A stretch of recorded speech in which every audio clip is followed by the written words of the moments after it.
untuk sandwich generation sendiri, lu sendiri sempat ngerasain gak? 3-4 tahun lalu tuh aku tahu banget gimana strugglingnya nyari rumah, gimana nabungnya nyari rumah. Ketika kita berbagi sama keluarga, apalagi orang-orang terdekat gitu ya, pintu rezeki lain dibukain kok gitu, entah dari kesehatan, entah dari ya aspek segala macam gitu. Jadi nggak masalah juga sebenarnya si sandwich generations ini. Cuma yang harus kita aware adalah udah toxic belum nih buat diri sendiri gitu. Gua pengen minta tips manajemen keuangan ala Yunita Siregar. Hai, ini gua Daniel, tetangga kamu. Yuk kita mulai. Gue ngeliat trailernya aja udah nyesek. Gue ngeliat trailernya aja nyesek banget.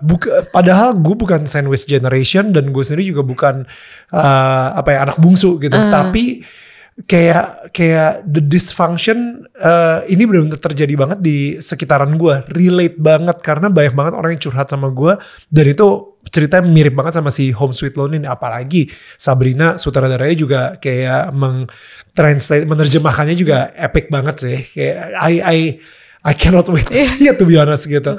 Jadi kalau dari Nita sendiri itu di cerita ini Kaluna yang kerja kan, dia kerja banget kantornya sampai malam banget dan lain-lain gitu. Itu emang Kaluna itu emang kerja banget. Yang kakak yang kedua itu nggak ada kerjaan atau gimana ya? Sebenarnya yang pertama itu kerja, tapi mungkin yang lebih stabil itu secara financial Kaluna. Jadi kan kadang orang ngelihatnya, oh lu paling stabil, bisalah gue minta tolong. Dan kadang minta tolong kan juga jadi lupa diri gitu loh, semuanya gitu. Padahal kan juga harus dilihat lah yang dimintain tolongnya ini kondisinya kayak apa kan. Sampai nggak tahu karena gue ngelihat nih si yang Aryo Wahab, karakternya dia siapa namanya? Kanendra. Dia gue banget. Kayaknya pengambil resiko banget, makanya dia sampai ngegadain rumahnya untuk minjem duit misalnya untuk bisnis atau apa, minjemnya online juga lagi. Aduh itu that's horrible. Dan malah mulai nyalahin yang lain-lain, nyalain adiknya lah, manipulatif banget gitu. Dan gue kayak anjir, I can be this guy, right? Gue bisa banget nih kayak gini. Gak tau ini buat kalian semua anak bungsu yang ngerasa kakak sulung kalian itu agak manipulatif, yes. Wajib nonton Home Sweet Loan. Tapi untuk sandwich generation sendiri, lu sendiri sempat ngerasain gak? Iya banget Kak. Oh sama ngerasain? Sempat ngerasain. Tapi mungkin kan sandwich generation kan maksudnya ke atas dan ke bawah. Tapi kan kebetulan aku belum punya anak ya. Jadi ya, tapi aku merasakan untuk dimana aku punya mimpi, tapi aku juga harus bisa berkontribusi lebih untuk keluarga kan gitu. Sesimpel kan Kaluna ini nyari rumah Kak. Jadi aku juga, itu juga menurut aku relate banget karena kayak 3-4 tahun lalu tuh aku tahu banget gimana strugglingnya nyari rumah, gimana nabungnya nyari rumah, alokasi dana yang harusnya bisa kesini, bisa beli ini, bisa nonton konser, tapi nggak bisa dulu karena gue punya mimpi mau beli rumah nih gitu kan, yang nggak murah dan prosesnya juga berliku gitu. Pernah banget aku ada di posisi yang maksudnya mungkin aku suka rumahnya, tapi mungkin kamarnya nggak cukup buat aku dan keluarga kakakku, jadi aku pilih yang lain gitu. Jadi menurut aku itu kesamaan aku sama Kaluna kayak nggak bisa cuma mikirin aku doang. Ya. Jadi ceritanya kalau misalnya di film Home Sweet Loan ini bokap nyokapnya tinggal di situ. Semuanya tinggal di situ. Kakak-kakaknya tinggal di situ. Dan keluarganya tinggal di situ. Keluarga kakaknya pun juga tinggal di situ. Gitu. Gila ya. Dan banyak sih Kak menurut aku. Masih banyak kayaknya di sini yang tinggal bareng. Kalau misalnya sekarang ini kan kamu sendiri sebenarnya kuliah keuangan kan? Iya. Apa sih sebenarnya problem di Indonesia ini kenapa sampai terjadi sandwich generation? Sebenarnya budaya gak sih Kak? Lebih ke itu sudah jadi budaya dari, mungkin zaman dulu gak ada aja nama sandwich generation gitu. Dari mamaku juga mungkin dia udah, kalau di sini kan ya tipenya ya kita harus berbakti sama orang tua, dan menurut aku gak salah juga. Aku juga percaya ketika kita berbagi sama keluarga, apalagi orang-orang terdekat gitu ya, pintu rezeki lain dibukain kok gitu, entah dari kesehatan, entah dari ya aspek segala macam gitu. Jadi nggak masalah juga sebenarnya si sandwich generations ini. Cuma yang harus kita aware adalah udah toxic belum nih buat diri sendiri gitu. So good. Iya, karena kalau misalnya berbakti ya nggak apa-apa, berkah juga gitu. Mungkin kalau di luar negeri budaya kayak gini mungkin nggak ada kali ya Kak, lebih individual gitu kan, nggak mikirin keluarga, nggak mikirin satu sama lain gitu. Kalau di sini ya menurut aku itu good thing juga sebenarnya. Tapi harus set boundaries aja sih. Gimana ya dibilang, gue bersyukur banget sih gue bukan sandwich generation. Nah itu aku berdoa supaya anak-anak aku tidak merasakan sandwich generation. Ya, gue bersyukur banget karena bokap nyokap gue atau bahkan kerabat-kerabat atau om tante dan lain-lain gitu ya, itu nggak pernah minta duit gitu. Apalagi ketika gue udah jadi artis dan wah udah terkenal nih, udah kaya nih, masa kita nggak kebagian? Itu nggak pernah terucap dari mulutnya mereka gitu. Jadi gue bersyukur banget gue lahir di keluarga ini. Nah tapi pada saat yang bersamaan ketika gue banyak ngobrol sama orang tentang sandwich generation, dan lu bener banget, sandwich generation ini mulai jadi beban ketika ini sudah menjadi toxic gitu, dan mereka udah bukan lagi mereka udah mulai menuntut gitu kan, dengan rasa guilt trip dan akhirnya jadi depressed gitu. Tapi pada saat yang bersamaan problemnya kenapa di luar tuh nggak ada, feeling gue nih ya, karena ada dana pensiun yang jelas dari pemerintah. Sekarang ini kan kita nggak, dan dana pensiun kita adalah anak-anak yang selama ini kita investasikan. I don't know, ini menurut gue, nggak tahu kalau misalnya dari kan lu kan ambil finance nih, ya kan, soal keuangan nih, nggak tahu kayak kalau misalnya pemerintah bisa ngasih mungkin si dana pensiunan ini gitu ya, do you think kita masih punya sandwich generation? Karena menurut gue akhirnya bisa memberi ke orang tua gue tanpa merasa tertuntut. Iya, ya kan. Berarti itu kan sehat gitu loh Kak. Happy. Lebih damai. Iya, damai iya. Daripada gue ngasih orang tua gue karena dia butuh banget, dan kalau misalnya bukan gue, tanggung jawab itu ada di gue, itu mereka akan kesulitan banget gitu. Kalau misalnya gue nggak ngasih, itu kan malam-malam gue nggak bisa tidur kalau mikirin kayak gitu. Tapi kalau misalnya gue tahu pemerintah ada dana pensiun dan ngurusin mereka, I think should be.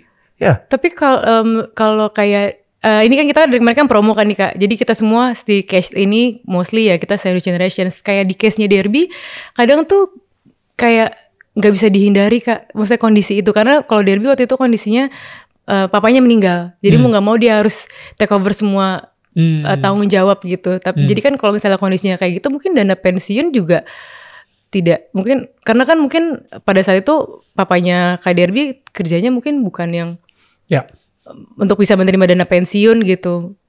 Kadang kondisinya beda-beda. Jadi kayaknya sandwich generations akan terus ada ya. Emang susah sih. Dan apalagi gini, kalau misalnya di luar negeri gitu ya, di negara maju, itu pemerintah yang akan ngasih loan, ngasih pinjaman untuk orang-orang yang baru aja menikah dan mereka pengen punya rumah sendiri, pengen berkeluarga. Itu nggak ada tuh DP 30% gitu. Aku kan pejuang KPR kan, jadi aku merasakan gitu loh. Nggak ada 30%. Jadi ini 30% mau nggak mau ya pinjem dari kerabat, dari bokap nyokap, dari keluarga segala kayak gitu. Jadi kayak sistem finansial di Indonesia ini kayak memang menjurus ke sandwich generation. Mau gak mau ya, apalagi bunga yang floating itu ya. Bunga yang floating itu, iya banget.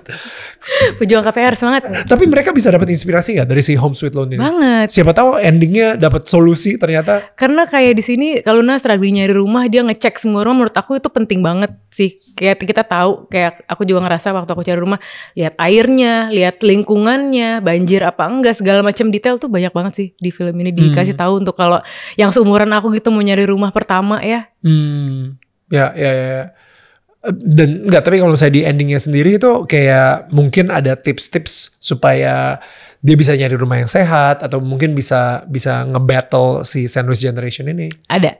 Nantinya Kak Luna akan bisa mencoba keluar dari situasi itu di akhirnya. Ya udah, tanpa kita spoiler guys, don't worry. Jadi ya tanggal berapa tayangnya? Tanggal 26 September 2024. 26 September 2024. Kalau misalnya lu ngerasa ini relate banget atau lu adalah keluarga muda gitu ya yang masih tinggal di rumah mertua atau di rumah orang tua gitu, ini mungkin saatnya untuk kalian terinspirasi dari film Home Sweet Loan ini ya. Balik lagi ke Yunita nih. Okay. Nah, Lu sendiri sebenarnya pernah mikir gak sih kalau misalnya lu suatu saat bakal acting gitu? Jadi seorang aktris? Awalnya Kak, cita-citanya. Cita-cita aku tuh tadi pengen jadi pramugari sama kerja di Bank Indonesia. Jadi pas pramugari itu tidak mungkin karena waktu itu aku -7.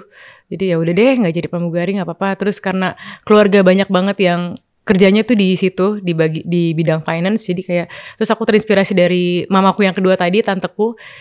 Dia sekretaris di salah satu bank gitu. Kayaknya seru ya jadi kayak bau. Karena kan aku paling deket sama dia suka sharing soal kerjaan dia. Jadi ya cita-cita aku pengen kerja di bank juga. Wow, oke. Tapi akhirnya gak kerja di bank sih. Tapi aku sempet waktu itu mampir ke Bank Indonesia, ada acara sama OJK. Jadi itu aja udah seneng. Oh gini ya kalau kerja di Bank Indonesia. Sempet masuk ke ini ya, ke gedungnya itu kan. Sempet. Itu gedungnya bagus banget sih. Bagus banget. Jadi lu tadinya udah pengen banget ke arah situ, tapi akhirnya sekarang jadi aktris gini. Seberapa bergunanya all this financial background yang lu punya dalam dunia entertainment? Kayak kita kan kerja di dunia entertainment kan, maksudnya pengeluarannya ini ya Kak ya, maksudnya nggak pasti gitu. Aku alhamdulillah lumayan, financial management aku lumayan ya oke lah gitu. Aku tahu skala prioritas yang mana yang ini. Kadang karena teman aku pun yang udah seumuran aku tuh skala prioritas tuh kadang juga nggak ngeh loh Kak soal itu gitu loh. Oke, ini kalau bisa distrukturin supaya bisa lebih clear gitu ya. Nita ya. Oke, jadi gua pengen minta tips manajemen keuangan ala Yunita Siregar. Waduh, nih kuliahnya udah lama nih kebetulan. Tapi ini aku jalanin aja ya. Kalau aku misalnya uang masuk gitu ya, aku udah pasti sisihin dulu untuk kebutuhan-kebutuhan yang pasti gitu, yang ya rumah, air, listrik, cicilan KPR, cicilan mobil, segala macam itu udah beres. Baru aku sisihin kayak buat makan aku nih berapa ya sebulan gitu. Kalau misalnya udah ada lebihnya, baru buat hobi-hobi aku. Oke, makan sama olahraga deh. Itu kan olahraga kan harus bayar kayak kelas segala macam. Kebutuhan-kebutuhan yang pasti aku lakuin dulu gitu. Kayak misalnya nonton itu kan bisa nanti-nanti gitu ya. Jadi ya kebutuhan yang buat hobi aku tuh aku taruh paling bawah gitu. Karena lu sama gue mirip banget sih. Gue baru ngerti kalau misalnya itu ada yang namanya skala prioritas. Dan gue bahkan misalnya gue menggunakan yang namanya zero balance budget. Jadi misalnya gue ada pendapatan 1 juta. Kemungkinan besar 90%-nya itu gue taruh untuk nabung, untuk biaya bayar gaji karyawan gitu misalnya, atau KPR rumah atau apa dan lain-lain. Jadi cuma ada sisa 10%. Nah, itulah pengeluaran gue. Kalau misalnya gue tiba-tiba pengen punya handphone baru, ya dari si 10% itu gue tabung sampai akhirnya bisa kebeli tuh si handphone baru. Gak impulsif gitu. Nah, budaya nabung itu sih Kak, aku menurut aku Kak Luna tuh hebat banget nabungnya sih. Dia apapun itu dia catat, segala tempe dia catat, kopi dia catat. Tapi kalau aku jujur kalau nabung masih berjuang. Itu pakai budgeting dong berarti? Iya, banyak banget yang kan ini kan berangkatnya dari novel kan Kak. Banyak banget yang minta mau dong spreadsheet-nya Kak Luna, dia rapih banget, ada di trailer juga ada sih, di teaser ada. Rapi banget dia cara dia. Gue sekarang ini pakai Finetics actually, like itu gue jadi emang bener sama kayak lu bilang, itu literally setiap hari ketika gue lagi, dan ini aplikasinya pakai AI, jadi gue yang kayak gue baru aja makan di sini menggunakan tabungan yang ini gitu. Itu langsung muncul gitu expense-nya gitu. Jadi emang menurut saya budgeting tuh ribet banget, dan budgeting itu menurut gue adalah awal dari tajir. So it's good, like emang bener sih, kayak kita harus taruh di spreadsheet dan budgeting kita berapa dan lain-lain. Makanya gue menggunakan si zero balance budgeting. Karena kadang ada orang kayak yang ya udah gue ngutang nggak apa-apa. Tapi kalau aku jujur aku nggak tenang kalau ngutang. Jadi makanya si KPR dan lain-lain tuh aku utamain dulu. Itu kan beban aku yang udah pasti. Ada orang yang kayak ya udah nanti dulu ada yang kayak gitu kan.